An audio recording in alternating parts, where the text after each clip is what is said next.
What's up, everyone? Welcome to Power Play with CJ. I want to focus in on the Leafs' recent free fall and what it could mean going forward. Obviously, right now, the season ended. Toronto is not in the playoffs. I'm just looking it up right now in the standings. They're tied with 80 points with the Capitals, Red Wings, and Columbus Blue Jackets. And they're 3-7 in their last 10 and have lost 6 straight. They've given up by far the most shots on goal in the league. They have made a complete mess out of their goaltending situation. I mean, the goalie essentially have PTSD at this point from seeing that much rub every night. But Reimer's obviously going to be out of there at the end of the year. He's a restricted free agent. I believe Bernier as well, but they'll sign Bernier long term. And the whole situation is just a mess. And you can blame the front office, you can blame Carlisle, you can blame the players. I mean, the team is flawed in its construction. It's like when I was in Las Vegas, I was in like first grade, but the Mirage not the Mirage. Mandalay Bay had just gone in, and they had an issue with the construction. It was sinking in the middle of the desert.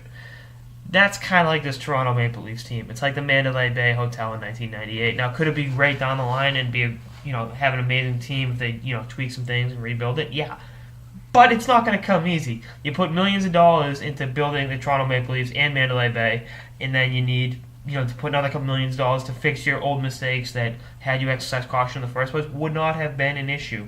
And by major mistakes, of course, I'm referring to the David Clarkson contract. When you have twice as many fights than goals and have a cap hit over $5 million, yeah, it's bad. 10 points in 52 games, minus 12. And I know someone's going to tell me plus minus doesn't matter anymore, and it's Corsi this and Corsi that, but Clarkson sucks. Let's call it what it is. I like Clarkson as a player, but to pay him $5 million is absurd. It's ludicrous. Who does that? But God bless the Leafs. They can really find a way to screw up They can screw up a good thing it better than anyone. They can rip defeat right from the jaws of victory, like no other team, with the exception of the Cleveland Browns. But I mean, you look at the last year's Game 7. Obviously that collapsed, and you look at it and say, all right, we're back in the playoffs. We're back on the map. Let's go out and address a few issues. Let's sign David Clarkson, bring the hometown kid home, and pay him a lot of money. That didn't work. Signing Castle long term was a smart move, but then addressing the goaltending situation when, I like Dylan Phaneuf, but if he's your number one defenseman by a long shot, I mean, you got to look at, your organizational makeup, and, you need another defenseman.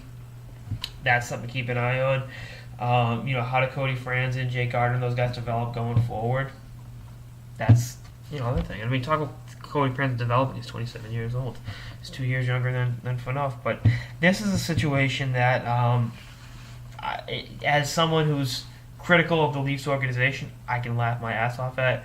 But as someone who respects the passion and fervor the Leafs fans have for their team, I feel bad for them because they deserve better than this. They have the highest ticket prices in the NHL by a long shot, and the team they're putting on the ice every night is not.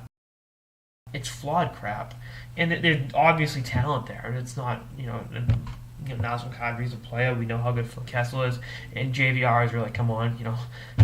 Thank you Philly for that, but still it's going to be a tough battle this year for them to make the playoffs and build on the good fortune they regained from the Leafs faithful by making the playoffs before they suffered an untimely collapse. But again, they're the gift that keeps on giving. You look at the Dallas Cowboys; they find new ways to. I've compared them to the Dallas Cowboys, the Cleveland Browns, and the Mandalay Bay Hotel and Resort. So that's your Leafs team in a nutshell. Anyway, stay tuned for episodes of the Power Play with CJ throughout the season and beyond. Later, guys.